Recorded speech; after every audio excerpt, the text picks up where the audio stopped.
अंबानी को अब डर लगने लगा। तो आप देखते होंगे जितने बड़े बड़े उद्योगपति हैं, इनसे कह दीजिए सरकार के कुछ नीतियों को थोड़ा सा कुछ बोलिए, कब कपा जाएगा, नहीं नहीं नहीं, नहीं हमको नहीं बोलना है। एक दो बार रिलायंस जो था ना, मोदी जी को आंख को दिखा दिया। सोनम वांगचुक कह रहे थे मेरा जेल के अंदर रहना इस देश को जगाएगा। अरे इस देश ने सीता मैया को अग्नि पे बैठाया है। अगर गवर्नमेंट आपसे दुश्मनी निकालना चाहे तो एनएसए लगा के पैक कर। इसके लिए फिर जरूरी होता है कोर्ट से ऊपर।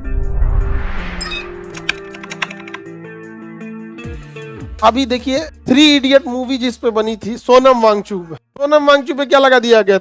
एनएसए। क्या लगा दिया गया? एनएसए लगा दिया गया।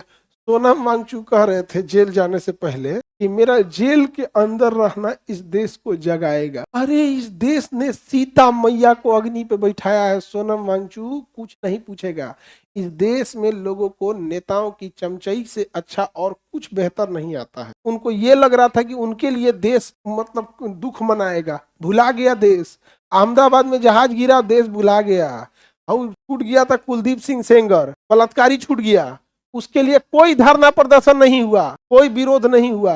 नहीं समझ में आ गया? तो ये देश में इनको क्या लग रहा है, यहाँ अलग टाइप का हो जाएगा। यहाँ पर बेचारा सांता का मूर्ति को लोग भले क्षतिग्रस्त कर देंगे, तो मूर्ति है, लेकिन वो खुलेआम घूम रहा है बलात्कारी। किसी की हिम्मत नहीं हुई थी उसको बोलने। ये देश है यार। उनको ये लग रहा था कि जेल में जाएंगे ना तो देश को फर्क पड़ेगा। नहीं फर्क पड़ेगा, क्योंकि देश में सोचने वाले और समझने वाले लोगों की संख्या लिमिटेड है। 80% लोग तो अपने कमाने खाने में बिजी है। नहीं समझ आ गया? उन पे कहा गया है कि ये चाइना का क्या था, चाइना से मिले हुए थे। भाई पासपोर्ट वीजा यही दिए थे। वो तो इंटरनेशनल साइंटिस्ट है, उसको तो वो काम है वो सब काम करने के लिए। 4 साल से मांग कर रहा था आर्टिकल शेड्यूल 6 का।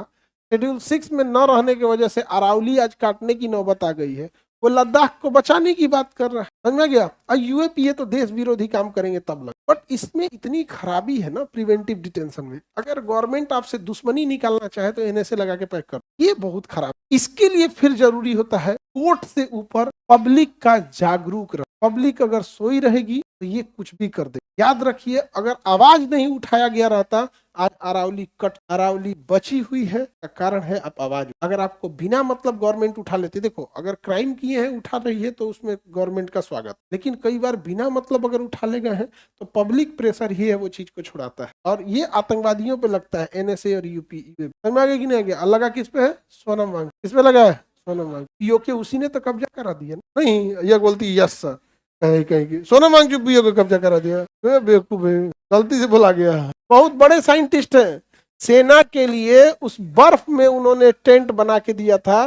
सेना का बहुत हेल्प किए। उनका स्कूल सरकार ने दिया था और सरकार ने उनके स्कूल की जमीन की लीज रद्द कर दी। अब सोचिए, किसी को आपने जमीन दिया है लीज पे, और अगर उसने आपसे सवाल पूछ दिया आप उसकी जमीन लीज रद्द कर दी। यही वजह है कि कहीं भी कोई इंसान या जो बड़ा फैक्ट्री वगैरह खोलता है या तो वो अपनी जमीन पे खोलेगा, नहीं तो सरकार की चमचई करना उसकी मजबूरी है। तो आप देखते होंगे जितने बड़े बड़े उद्योगपति हैं, ये इनका मतलब क्या बोला जाए, इनसे कह दीजिए सरकार के कुछ नीतियों को थोड़ा सा कुछ बोलिए, कब कपा जाएगा।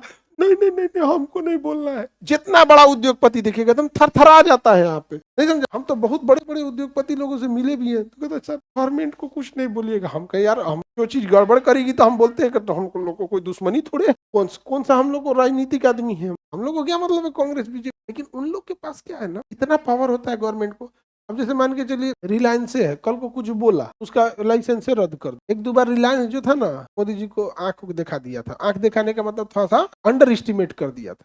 नहीं ऐसे नहीं, ऐसे मोदी जी आए। 2015 से 16 से देखिएगा अडानी इतना तेज जा रहा है कि अंबानी को अब डर लगने लगा। और दिखाओ आंख, गवर्नमेंट के पास बहुत पावर होता है। अडानी कुछ बोले कल को महिंद्रा आगे चलाएगा, उसको अलॉट करना है, क्या जाता है? नहीं समझे? उसके पास बहुत पावर है। जैसे कोचिंग वाले को डिस्टर्ब करने के लिए जानते हो क्या नियम बनाया गया है? एक बेंच पे एक लड़का बैठे, नहीं तो कोचिंग सील हो जाएगी। एक बेंच पर एक लड़का तो बैठा तो रहा है सरकारी स्कूल में, एक बेंच पे एक हो। सरकारी स्कूल तो इससे अच्छा है, कई बेंच पे एक को लड़का नहीं। समझ आ गया?